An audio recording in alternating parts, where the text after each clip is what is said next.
Nós estamos iniciando uma nova série nesse mês de junho, que nós estamos chamando de Mais que um Vingador, a supremacia de Cristo sobre todos. E a cada domingo nós vamos conversar um pouquinho a respeito de um desses heróis que você viu aí. Todas as pessoas, mesmo que saibam que super-heróis não existem, têm na sua imaginação espaço para eles. Na verdade, todos nós, quando pequenos e mesmo agora quando adultos, a gente reconhece ou a gente dá espaço na nossa mente para essas figuras, né, lendárias, aí, extraordinárias, que a gente chama de super-herói. Esse ano estreia o segundo filme que junta esses quatro principais super-heróis do mundo dos quadrinhos, aí, o Homem de Ferro, o Hulk, o Thor e o Capitão América, né? E eles juntos formam uma liga de heróis chamado Os Vingadores. E a expectativa que gira em torno de todo filme de super-herói é sempre a mesma. Aquela ideia de que existe esse personagem, existe esse sujeito que de uma forma altruísta, de uma forma sacrificial, corajosa, ele vai salvar o mundo de alguma espécie de catástrofe, de algum grande inimigo que está atacando então a humanidade. É interessante que a maioria das vezes está atacando os Estados Unidos, né? Mas tudo bem. A maioria dos heróis estão relacionados à turma de lá, né? Mas a pergunta que a gente tem que fazer é: quem é que salva esses super-heróis? É interessante notar que quando a gente começa a acompanhar a história de cada um deles, a gente vai perceber que, apesar da coragem que eles exprimem, cada um desses super-heróis, não apenas esses quatro, qualquer super-herói tem suas limitações, tem suas falhas, tem realidades que eles precisam lidar com elas, realidades que precisam ser redimidas.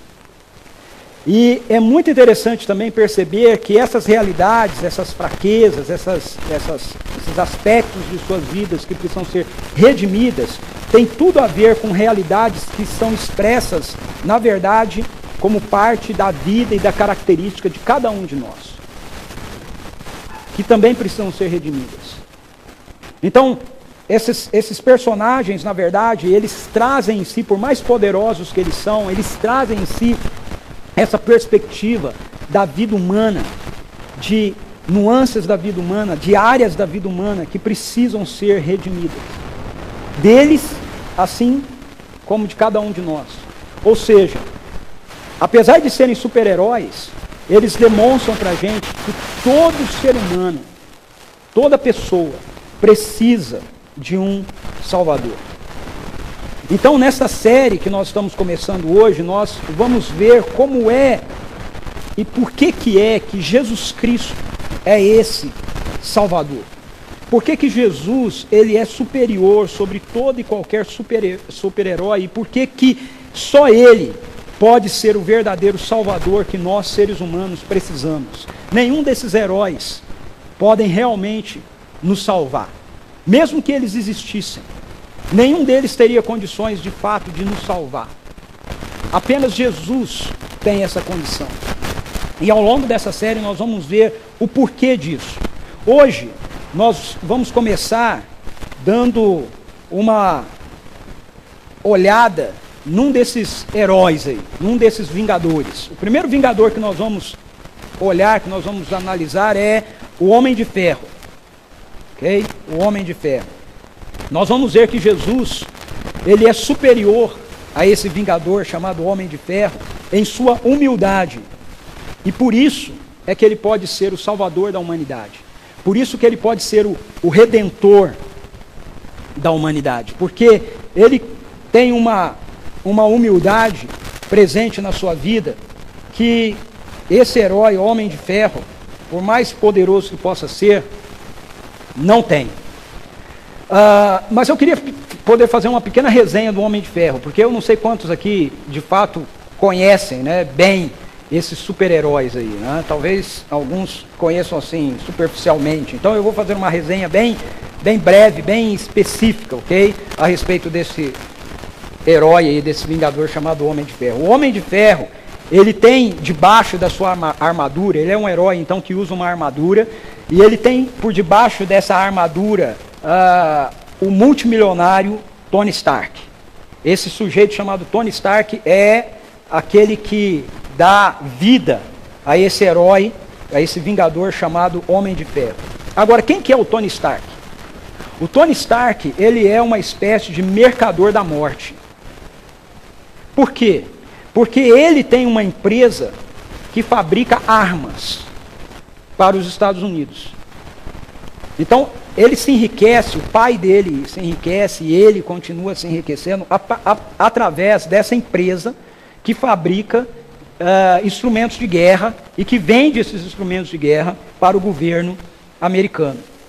Além disso, ele é um homem ganancioso, ele é um sujeito vaidoso, ele é um cara mulherengo e ele é alcoólatra e altamente arrogante. No filme, eu não sei quantos assistiram, né, o filme do Homem de Ferro, que passou aí ano retrasado e já passaram mais 2. O filme mostra isso, principalmente o segundo filme, mostra isso um pouco pra gente, essa parte do alcoolismo dele e tudo mais. Mas se você acompanhar a saga dele nos quadrinhos, isso fica mais claro, fica muito claro. Todas essas características que eu acabei de descrever dele aqui. Então, o Homem de Ferro, ele expressa, portanto, pra gente, na figura do Tony Stark, a principal característica daqueles que resistem à graça de Deus. No Homem de Ferro, na figura do Homem de Ferro, do Tony Stark, nós encontramos a característica humana que mais resiste à ação da graça de Deus na nossa vida, que é o orgulho. A palavra de Deus nos diz, em Tiago, no capítulo 4, versículo 6, Deus se opõe aos orgulhosos, mas concede graça aos humildes. Veja, se tem uma realidade na nossa vida, na vida do ser humano, que faz com que Deus não haja, não porque Deus não tenha poder para agir, mas porque Ele não quer agir. Essa realidade é o orgulho. As Escrituras nos dizem que Deus resiste aos orgulhosos. Deus resiste aos soberbos. Quando nós somos orgulhosos, quando nós somos soberbos diante de Deus, e às vezes nós achamos que não somos, né? Mas sem perceber nós estamos sendo, Deus simplesmente não libera, não dispensa a graça dele sobre a nossa vida. Essa é uma característica a qual Deus resiste. A questão, portanto, é procurarmos entender como é que Jesus Cristo é superior ao Homem de Ferro e aqueles que por ele são prefigurados em função da sua humildade. Por que que Deus sempre age na vida de Jesus e através da vida de Jesus? Porque Jesus é humilde. Porque Jesus carrega consigo essa característica preponderante da humildade que faz com que Deus sempre haja, sempre opere através da vida dele. Tem muitos textos na Bíblia que nós poderíamos olhar esse aspecto relacionado à vida de Jesus, mas tem um, na minha opinião, que é um texto principal sobre isso, e eu quero convidar você a abrir a sua Bíblia, ou então ligar a sua Bíblia, e ir lá em Filipenses, capítulo 2, lembrando que se você ligar a Bíblia, e ela estiver no seu celular, por favor, deixe-o no VibraCal, ok? Filipenses, capítulo 2, versículos 5 a 11. Eu quero olhar para esse texto com você, a fim de nós conhecermos a supremacia de Jesus Cristo nesta área da humildade.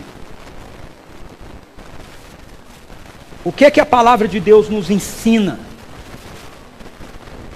neste texto sobre a humildade suprema de Jesus Cristo? O primeiro ensino que nós vamos encontrar aí sobre essa questão da humildade de Jesus é que a sua humildade é sustentada pela consciência que Jesus tem da sua identidade. A humildade de Jesus é sustentada pela consciência que ele tem da sua identidade. Veja, Paulo começa o texto bíblico aí de Filipenses dizendo assim: seja a atitude de vocês a mesma de Cristo Jesus, que, embora sendo Deus, não considerou que o ser igual a Deus era algo a que devia apegar-se.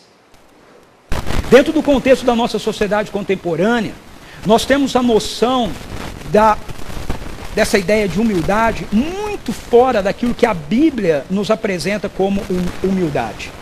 Se a gente pegar o sentido etimológico da palavra humildade, a definição que você vai encontrar é essa aí, ó. Humildade significa terra fértil.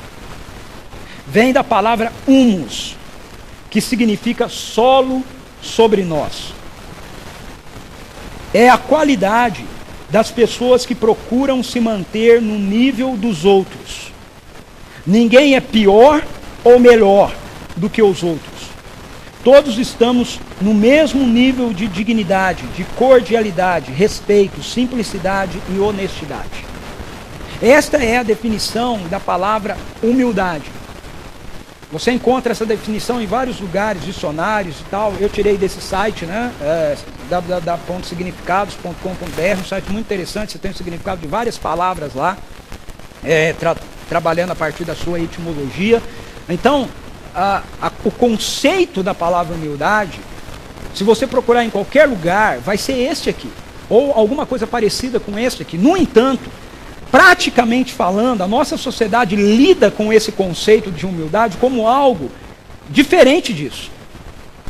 Embora esse seja o conceito formal de humildade, na prática, quando a gente fala de humildade dentro da nossa sociedade, na maioria das vezes a gente relaciona esse conceito de humildade a gente fraca, a gente inferior, a gente incapaz.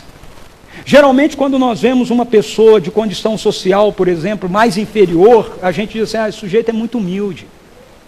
Quando a gente se depara com uma pessoa que é limitada em termos educacionais, a gente diz: essa pessoa teve uma vida muito humilde, ele não teve acesso ao estudo. Então, veja como na prática a gente relaciona a palavra humildade a uma outra postura, a uma outra dinâmica em relação àquilo que de fato ela expressa para a gente.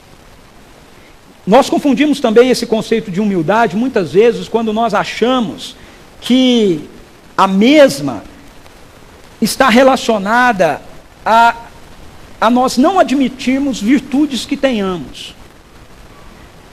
Quando você diz que uma pessoa é humilde, você acha que uma pessoa humilde é porque essa pessoa ela não fala das suas virtudes. A gente até brinca, por exemplo, né, com relação a isso, quando a gente quer mostrar que a pessoa não é, né, humilde, ou que a gente não está sendo humilde, a gente brinca dizendo assim: eu me orgulho da minha humildade. Eu me orgulho da minha humildade. Pô, essa pessoa não está sendo humilde. Então, muitas vezes a gente relaciona de uma forma equivocada essa ideia de que se uma pessoa é humilde, então essa pessoa ela não reconhece virtudes que ela tem. Porque se ela reconhecer virtudes que ela tem, então ela não está sendo humilde. Mas veja, o texto de Filipenses, que nós acabamos de introduzir aqui, nos mostra que Jesus Cristo, ele é humilde, e ele é humilde justamente porque ele sabe quem ele é. Ele conhece quem ele é. Ele sabe a respeito da sua identidade. O texto diz assim: embora sendo Deus, não considerou que o ser igual a Deus era algo a que devia apegar-se.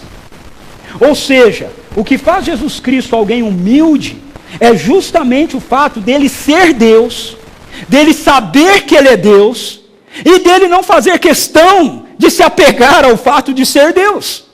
Então não é que ele nega quem ele é, não é que ele é uma pessoa humilde, então ele esconde a sua virtude de ser Deus. Não. A sua virtude de humildade nasce justamente do fato dele saber quem ele é. Está fundamentada justamente na realidade que ele tem, e na consciência de que ele tem, de que ele é Deus, de que ele tem a identidade de Deus, que ele tem a natureza de Deus.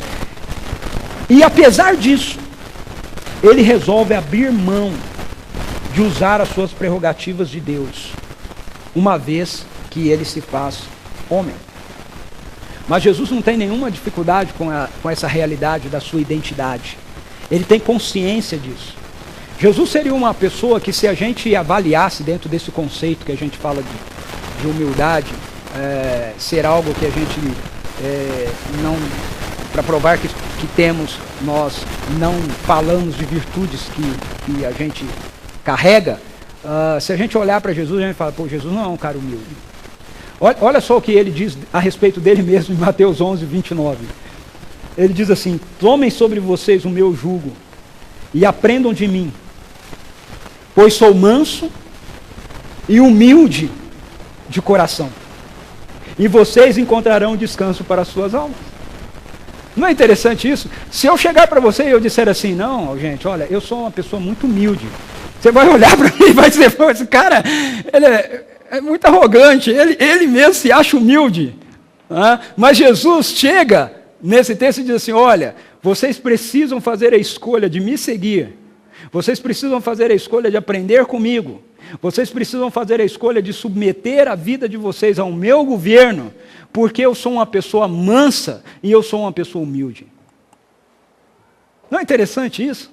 Ou seja, na verdade, quando a gente tem consciência de quem somos, nós não precisamos provar nada para os outros. Nós não precisamos tentar criar circunstâncias e situações que demonstrem para as pessoas, que leve as pessoas a reconhecerem algo que nós já sabemos que nós temos. Então, na maioria das vezes, a necessidade que nós temos do nosso reconhecimento é justamente fruto da falta de segurança que nós temos de quem realmente nós somos. E é isso que nos conduz para uma atitude de orgulho. Como eu sou inseguro com relação a quem eu sou, eu preciso afirmar diante dos outros que eu sou assim. Eu tenho essas características, eu tenho essas posturas, eu tenho essas virtudes, eu tenho que mostrar para os outros o meu poder. Mas Jesus, por saber quem Ele é, por saber que Ele é Deus, e por abrir mão disso, abrir mão de usar os seus atributos divinos, então, Ele não precisa exigir, Ele não precisa usar da sua força, Ele não precisa usar do seu poder para convencer as pessoas de nada. Ele simplesmente pode estar seguro em quem Ele é. Ele sabe que Ele é Deus. Ele sabe que Ele veio do Pai. Na história do Homem de Ferro, ele não tem uma relação bem resolvida com o seu pai. Ele e o seu pai não se davam bem. E o pai dele já faleceu quando ele é o Tony Stark adulto.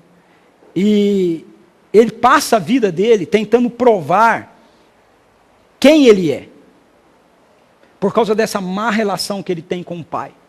Ele passa a vida dele toda tentando demonstrar e tentando provar que ele é um cientista brilhante, que ele é uma pessoa capaz, que ele consegue realizar as coisas, ele consegue fazer as coisas, tentando provar quem é, ou aquilo que ele pode ser. Orgulho. Orgulho. Então, para que possamos ter um verdadeiro Salvador, nós precisamos de alguém que não tenha que lutar por si mesmo. Nós precisamos de alguém que não precise batalhar e lutar pela sua própria vida. Alguém que esteja completamente resolvido e consciente da sua própria identidade. E Jesus Cristo é esse alguém. Se Filipenses capítulo 2, versículo 6 diz que, embora sendo Deus, ele não considerou como ser igual a Deus algo que ele deveria se apegar, em João, no Evangelho de João, no capítulo 13, a gente vai ver Jesus seguro em quem ele é. O texto diz assim para a gente, versículos 1 a 4, um pouco antes da festa da Páscoa, sabendo Jesus que havia chegado o tempo em que deixaria este mundo e iria para o Pai, tendo amado os seus que estavam no mundo, amou-os até o fim. Estava sendo servido o jantar e o diabo já havia induzido Judas Iscariotes, filho de Simão, a trair Jesus. Jesus sabia, preste atenção nisso, Jesus sabia que o Pai havia colocado todas as coisas debaixo do seu poder. Ele não precisa de orgulho. Ele sabe que todas as coisas estão colocadas debaixo do seu poder. Ele não precisa se esforçar para provar nada para ninguém. Ele sabe que o Pai lhe confiou tudo. E o texto continua dizendo assim, e que viera de Deus. Ele sabia que viera de Deus. E termina dizendo, e estava voltando para Deus. Ele sabia que estava voltando para Deus. Por causa disso, Jesus tem uma atitude humilde. Olha o verso 4. Assim levantou-se da mesa, tirou sua capa e colocou uma toalha em volta da cintura.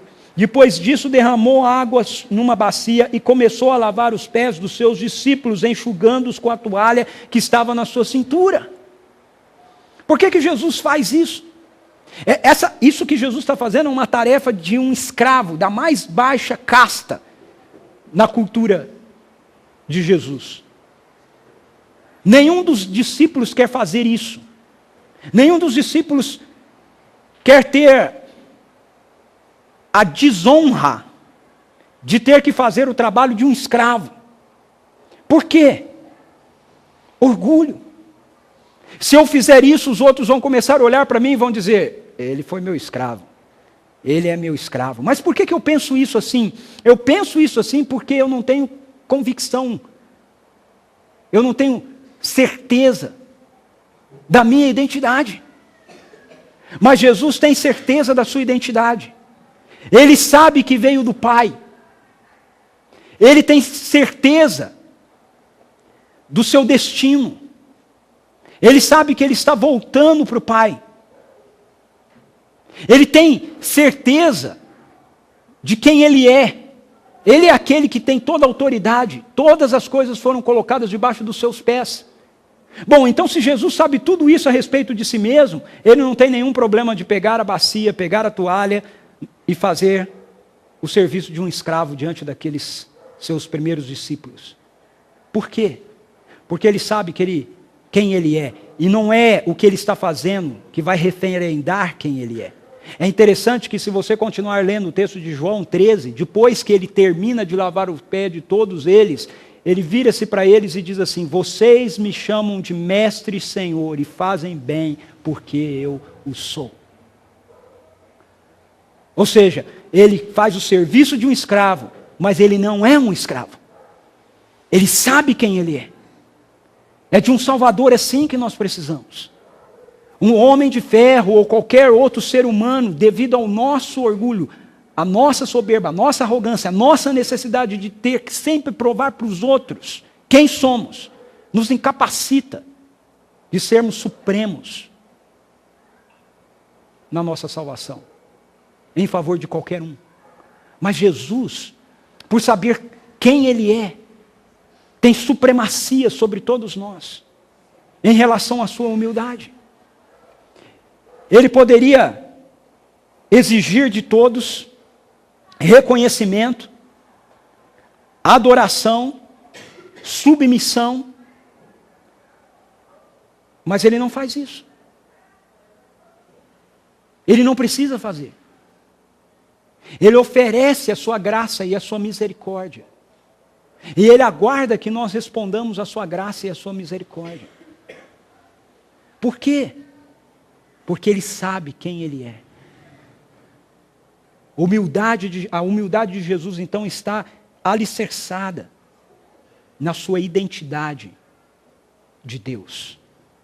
Mas o texto, voltando para Filipenses, vai continuar, e no verso 7 vai mostrar para a gente que essa humildade que é alicerçada na sua identidade, ela se manifesta na sua encarnação.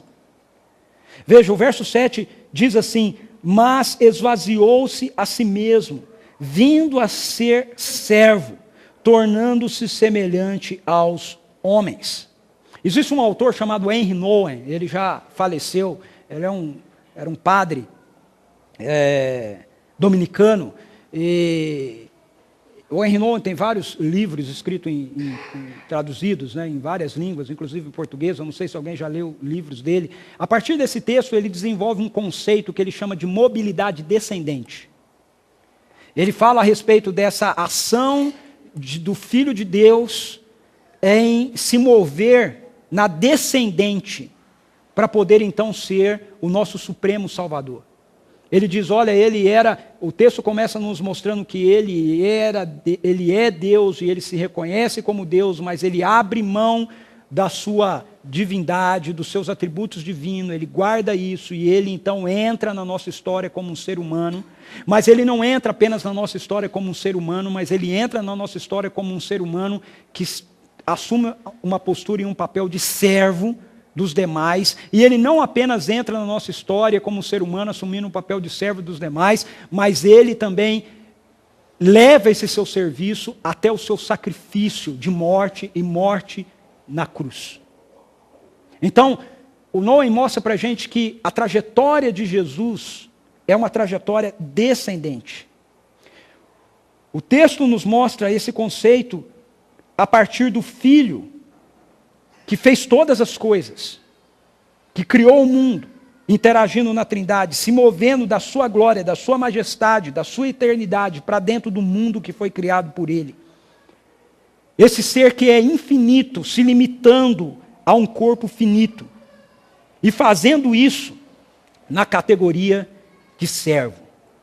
É muito importante a gente entender isso, porque a questão da encarnação de Jesus Cristo é mais do que o simples fato de que o Filho de Deus se fez um ser humano.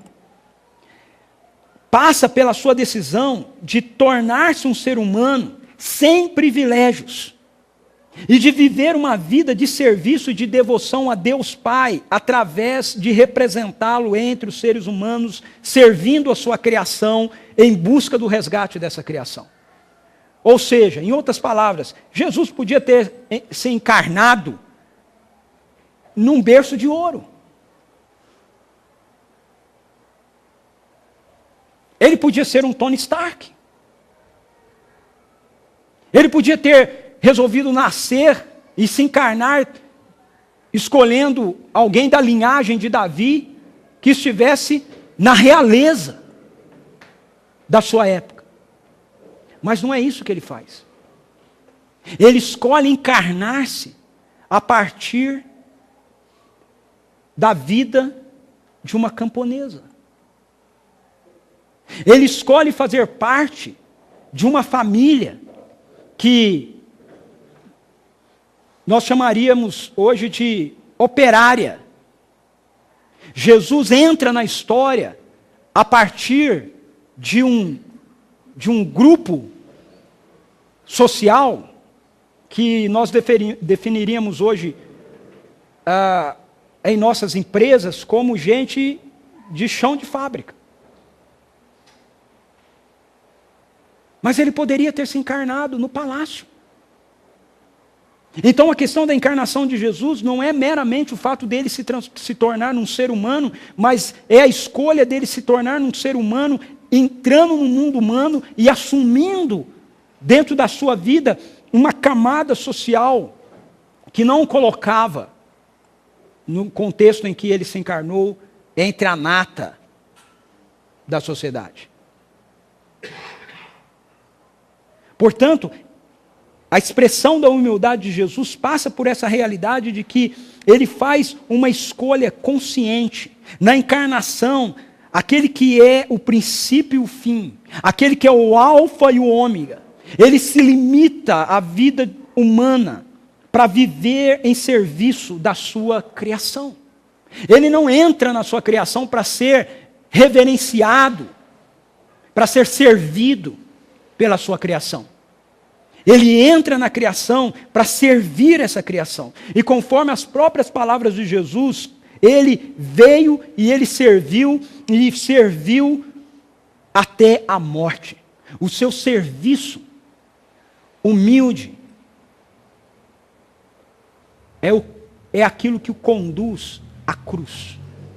Veja Marcos, capítulo 10, versículo 45, ele diz assim: pois nem mesmo o Filho do Homem veio para ser servido, mas para servir e dar a sua vida em resgate por muitos. Que contraste com o homem de ferro. O homem de ferro gosta de glamour. Quando ele vai se apresentar, ele faz uma festa para que ele possa surgir e entrar em cena. O homem de ferro gosta de destaque. Ele gosta de ser reconhecido, elogiado, aplaudido. Ele gosta de fama. O homem de ferro, ele atua em favor de outros, porque a sua própria vida também está em risco.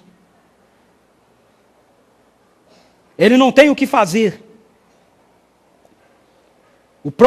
A própria figura do homem de ferro surge assim. O homem de ferro não é um herói que surge porque o Tony Stark tem um pensamento altruísta dizendo assim: nossa, as pessoas precisam de uma ajuda, precisam de um super-herói, então eu vou me tornar um super-herói. Não, o homem de ferro surge porque ele tem um problema de saúde. E ele tem que colocar, então, criar um mecanismo que ele coloca no seu peito para ficar atraindo estilhaços que tinham entrado e que haviam se aproximado do seu coração e que, através daquele mecanismo, eram puxados, então, para fora. E aí a armadura é criada para sustentar essa energia que ele tem dentro dele. A primeira vez que o homem de ferro entra em ação é por vingança. Não é para salvar ninguém. É por vingança. Diferente de Jesus. Eu e você precisamos lembrar que Jesus, ele tem essa supremacia, o homem de ferro, porque a vida dele não estava em risco. Ao contrário do homem de ferro, ele colocou a sua vida em risco. Esse homem chamado Jesus não precisava fazer isso, mas ele o fez. O Deus Filho se tornou o homem Jesus Cristo. Ele poderia ter deixado que a gente se virasse com os nossos problemas, com a nossa desobediência, com a nossa rebelião contra Deus. Mas no lugar disso, Ele escolheu nos amar. No lugar de dizer o problema é de vocês, Ele encarnou o problema nele. No lugar de agir em vingança contra aqueles que se rebelaram contra ele, contra o seu governo, contra o seu pai, ele assumiu a postura desses rebeldes e viveu uma vida de submissão ao Pai, de humildade, de obediência contínua e humilde. E por que ele fez isso? Ele fez isso, de acordo com as Escrituras, por amor a nós, por amor à sua criação. Como ser humano, Jesus aprendeu a obediência com humildade. E por isso ele tornou-se o supremo salvador da sua criação. Devido à sua obediência, ele recebeu do Pai o que já lhe era de direito. Toda autoridade, todo poder para governar sobre tudo e sobre todos. Há um texto na carta aos Hebreus que fala a respeito dessa postura de Jesus que é muito interessante. Olha só, Hebreus 5, 8 e 9. Embora sendo filho, ele aprendeu a obedecer por meio daquilo que sofreu. E uma vez aperfeiçoado, tornou-se a fonte da salvação eterna para todos os que lhe obedecem. Não é interessante esse texto? Embora sendo filho, ele é o eterno Filho de Deus. O que o escritor aos Hebreus está dizendo, esse homem, Jesus Cristo, é o eterno Filho de Deus. Embora sendo o eterno Filho de Deus, ele aprendeu a obedecer por meio daquilo que sofreu. Às vezes a gente tem a noção, uma noção equivocada, de que porque Jesus, o homem Jesus, é o Filho de Deus, é a segunda pessoa da Trindade, então ele entra na nossa história e tudo que ele faz, ou tudo que ele fez com muita facilidade. Afinal de contas, ele é Deus, né? Mas veja, não é o que o escritor aos Hebreus está nos dizendo, não é o que a palavra de Deus está nos dizendo aqui. A palavra de Deus está nos dizendo aqui que quando o Filho de Deus se fez homem, ele assumiu uma condição como a do primeiro Adão, que possibilitava, assim como aconteceu com o primeiro Adão, que ele se desviasse da vontade boa e perfeita do seu Pai. Isso podia ter acontecido com Jesus. Às vezes a gente acha que as coisas foram muito simples para ele. Mas a Bíblia mostra para a gente que não foi. Ele sofreu. Ele aprendeu a obedecer por meio daquilo que sofreu. Eu quero que a gente pense um pouco nisso. Nós temos, o próprio escritor aos Hebreus também nos diz, nós temos um Salvador, um supremo sacerdote, que se compadece de nós, das nossas lamúrias, dos nossos pecados, do nosso sofrimento, porque ele sofreu. Ele sofreu a pressão da queda sobre ele, do pecado sobre ele, mas não cedeu, como nós fazemos. E por isso ele pode ser supremo na sua salvação, supremo na sua misericórdia para conosco. Mas é absolutamente importante nós compreendermos isso, porque muitas vezes a gente acha que a vida de Jesus, quando a gente lê nos evangelhos, quando a gente lê na Bíblia, foi algo assim diferente da nossa vida. A gente não acha isso muitas vezes? Não, ele era o Filho de Deus, né? Então era diferente. Olha, não é o que o escritor aos Hebreus está dizendo para a gente. Ele aprendeu a obedecer através do seu sofrimento, através das coisas que sofreu. Se eu e você sofremos, se eu e você temos lutas, o texto nos diz que ele se torna a fonte da salvação eterna, também para todos aqueles que lhe obedecem. Uma vez aperfeiçoado, uma vez que ele passou por todo o seu sofrimento, uma vez que ele enfrentou tudo o que ele tinha que enfrentar, e que ele saiu vitorioso disso tudo. A última vitória dele foi sobre a morte, na cruz, no meu lugar, no seu lugar, e ele assume sua identidade, sua autoridade na ressurreição novamente. Então, ele pode agora ser o supremo salvador de todo aquele que lhe obedece. Todo aquele que também tem suas lutas, suas dificuldades e que tem uma postura de humildade e que se submete ao seu governo, à sua liderança sobre sua vida.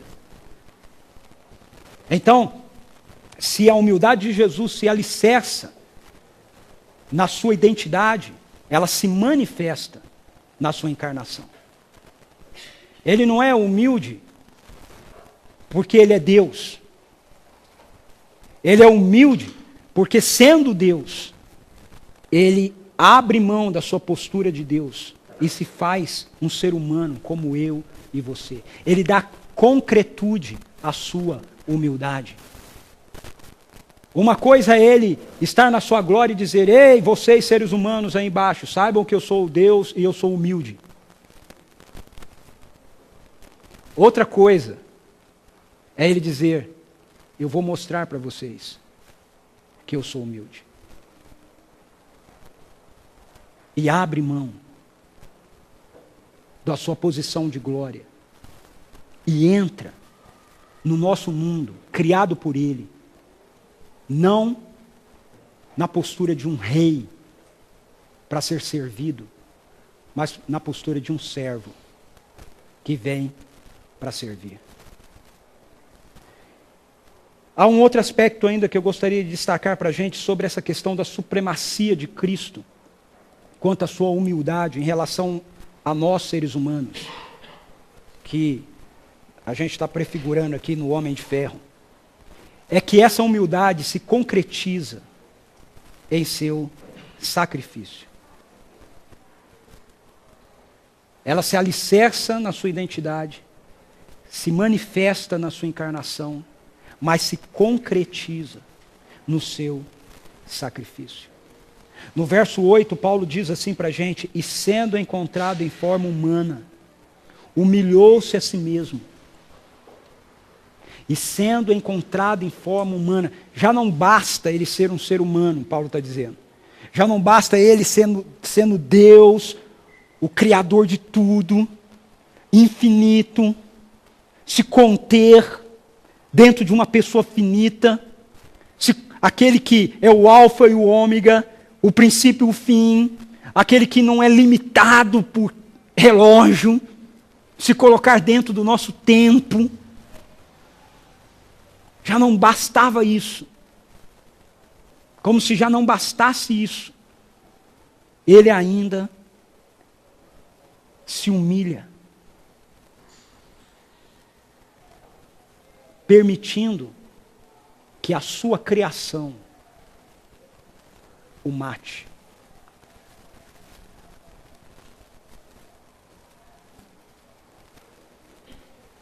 Ele se humilha quando sendo o próprio detentor da vida. Não é que Jesus tem vida como eu e você, Jesus é a vida. E Ele a entrega à morte. Paulo diz: Ele se humilhou. Humilhou-se a si mesmo. E foi obediente até a morte, e morte de cruz. Então, embora a encarnação de Jesus Cristo seja por si só um ato de suprema humildade, pois o Deus eterno se limita na forma finita de sua criação, o ápice dessa humildade se dá diante da sua morte. Vamos pensar isso juntos. Quando nós falamos sobre Jesus Cristo, nós não estamos falando de um personagem de história em quadrinhos. Quando nós falamos de Jesus Cristo, nós não estamos falando de uma lenda ou de um personagem da mitologia grega, nórdica ou judaica. Quando nós falamos de Jesus Cristo, nós estamos falando de um ser humano. Alguém que é real, mas de um ser humano que contém em si mesmo a própria natureza do Deus eterno que criou o universo. Veja, talvez para algumas pessoas isso possa parecer algo estranho demais. Talvez quando a gente fale isso para algumas pessoas possam duvidar dessa realidade. Outras pessoas possam talvez achar que isso é um exagero ou mesmo uma loucura da parte da gente. Como é que vocês podem acreditar nisso? Um ser humano ser Deus. Mas é aquilo que as Escrituras nos dizem. E eu quero dizer para você que a verdade, ela não deixa de ser verdade porque nós não cremos nela. A verdade é a verdade, creiamos nela ou não. E sendo Jesus Cristo, o Deus eterno que se fez ser humano, então Ele é a própria essência da vida. A própria essência da vida está naquele homem. E se Ele é a essência da própria vida, então não há de fato expressão mais nítida, mais clara de humildade do que deixar-se matar por sua própria criação. Pense nisso. Tente colocar-se no lugar dessa figura de Jesus. Você, o homem de ferro, com o pouco poder que ele tem, ele já usa esse poder para orgulhosamente se levantar contra qualquer um que tente enfrentá-lo. Veja, nós estamos falando de alguém que tem todo o poder. Ele não tem algum poder, ele tem todo o poder, nos céus e na terra. Ele tem toda a autoridade. Aquele homem, com um olhar, poderia fulminar qualquer pessoa, qualquer exército que se colocasse diante dele. Às vezes a gente não se dá conta disso. Eu vejo às vezes algumas pessoas lendo o livro de Apocalipse, por exemplo, em Apocalipse 19, quando fala que Jesus vem montado num cavalo branco ali, aquela cena da guerra final, e eu vejo algumas pessoas falando da batalha, da luta, daquela guerra e armado. E eu fico pensando, não é possível, eles não devem estar lendo a mesma Bíblia que eu. Porque quando eu leio Apocalipse capítulo 19, diz que os inimigos desse Deus vão se levantar contra ele, e que Satanás vai arregimentar todos os homens que adoraram a besta, toda a humanidade que foi contrária ao governo de Jesus, e eles vão marchar contra o seu governo, contra ele, e o texto diz que ele vem montado num cavalo branco, e com a espada da palavra que sai da sua boca, ele elimina todos eles. Não tem guerra, é uma palavra. Uma palavra. E tudo vai acabar. Não tem batalha. Porque nós não estamos falando de alguém que mede forças de igual para igual, ou alguém que tem um pouco mais de forças do que os demais. Nós estamos falando daquele que tem toda a autoridade nos céus e na terra.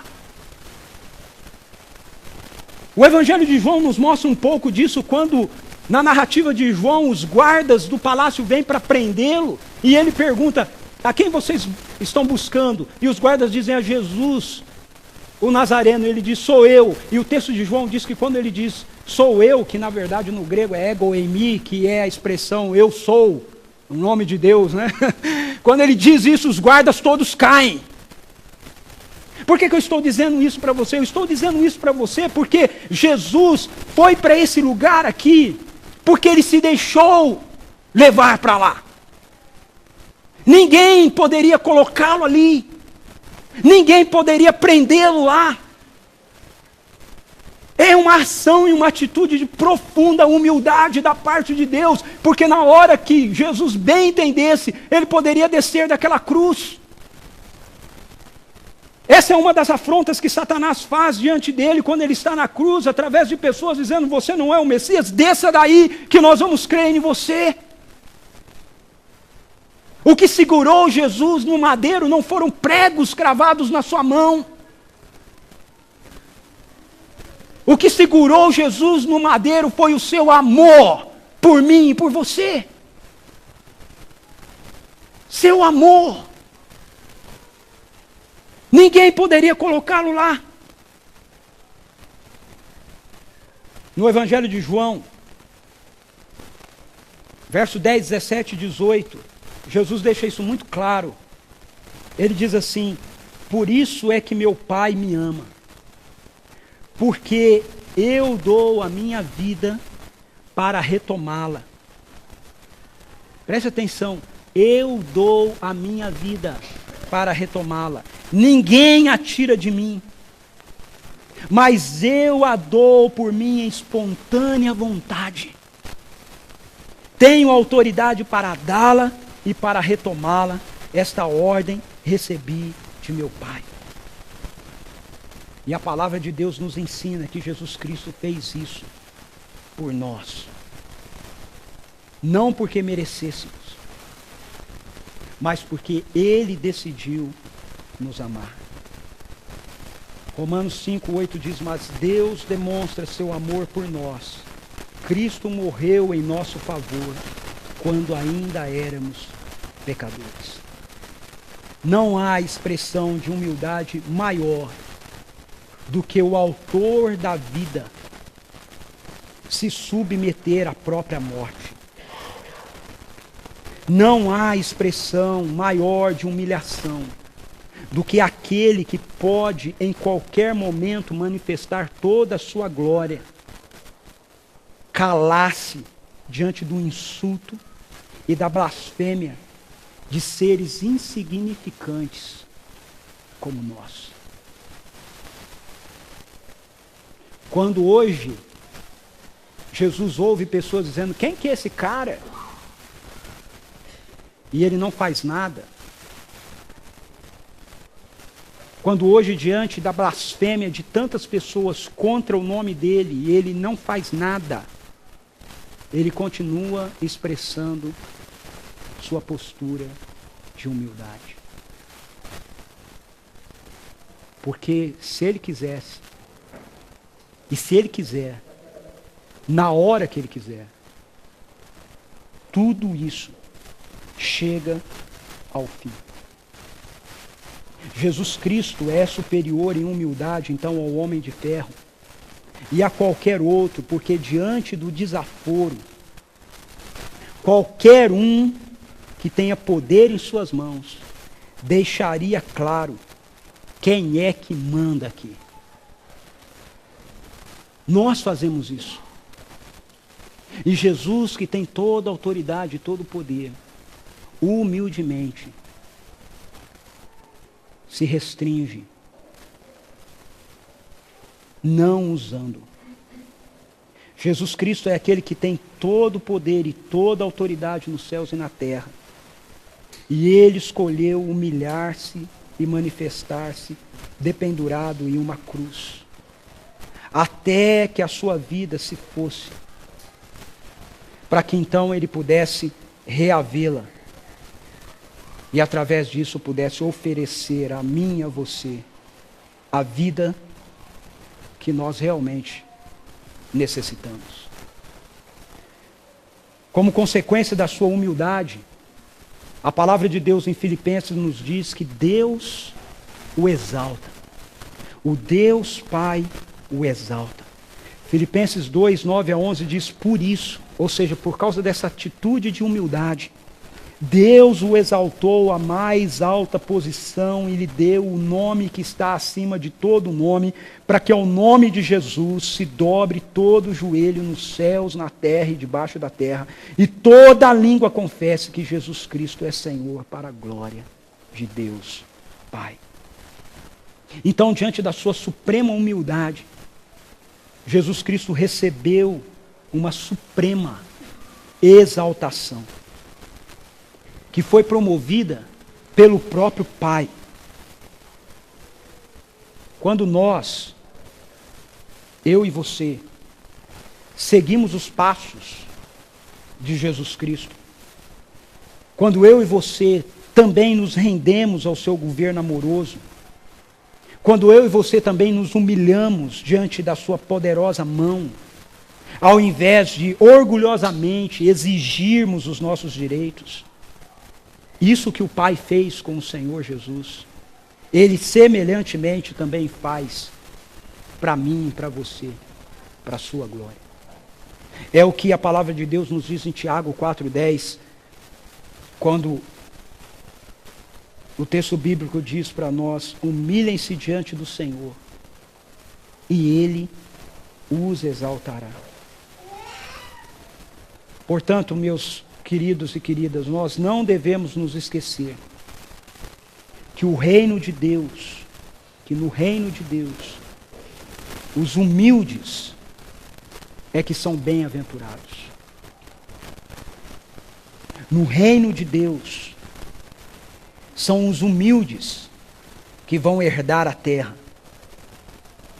No reino de Deus, aqueles que são vistos como perdedores dentro do padrão do nosso mundo contemporâneo, é que vão ser considerados vencedores por Ele. Eu quero concluir com esses dois textos que nos lembram disso. Bem-aventurados os humildes, pois eles receberão a terra por herança. Jesus foi e é a pessoa mais humilde que existe. E por causa disso ele tem como supremacia o direito de ter autoridade sobre todo o céu e sobre toda a terra. E ele diz que se eu e você tivermos uma postura de humildade diante dele, então nós herdaremos a terra com ele. Jesus nos diz em Marcos 10:31, contudo, muitos primeiros serão últimos. Nem todo primeiro será último. Presta atenção nisso. Muitos primeiros serão últimos. Por quê? Porque há primeiros que são humildes. Então, muitos primeiros serão últimos no reino de Deus. Alguns primeiros vão continuar sendo primeiros, porque eram primeiros e eram humildes. Mas olha a segunda parte do texto. O que que diz? No reino de Deus, os últimos, não muitos últimos, mas os últimos, todo último, no reino de Deus, serão primeiros. Como nós podemos responder isso? Praticamente, essa manhã, a cada dia da nossa vida, ao Senhor. Nós podemos responder com a postura de Tony Stark, com orgulho, dizendo, não, mas eu sou uma pessoa boa, Deus tem que me abençoar. Ou nós podemos responder com a postura de Jesus, reconhecer sua suprema humildade e nos rendermos a ela, humildemente, confiando que Ele pode fazer por nós aquilo que precisa ser feito por nós. Eu quero terminar essa manhã, então, queria convidar o pessoal da música para voltar aqui, com uma das canções que a gente cantou aqui, aquela última canção, que é uma oração, que faz isso, nos coloca nessa postura de humildade diante de Deus, dizendo, Senhor, eu quero ser um vaso novo. Toma a minha vida, só o Senhor pode fazer isso. Eu não posso fazer, mas o Senhor pode fazer. Quero convidar você para a gente responder a esse Salvador Supremo em humildade, com humildade, dizendo para Ele, toma minha vida, Senhor. Eu confio naquilo que o Senhor fez por mim. Eu confio no seu amor por mim. Então, quebra o que precisa ser quebrado. Quebra meu orgulho. Quebra minha vaidade. Quebra minha religiosidade. E faz de novo. Faz de novo de acordo com aquilo que o Senhor quer.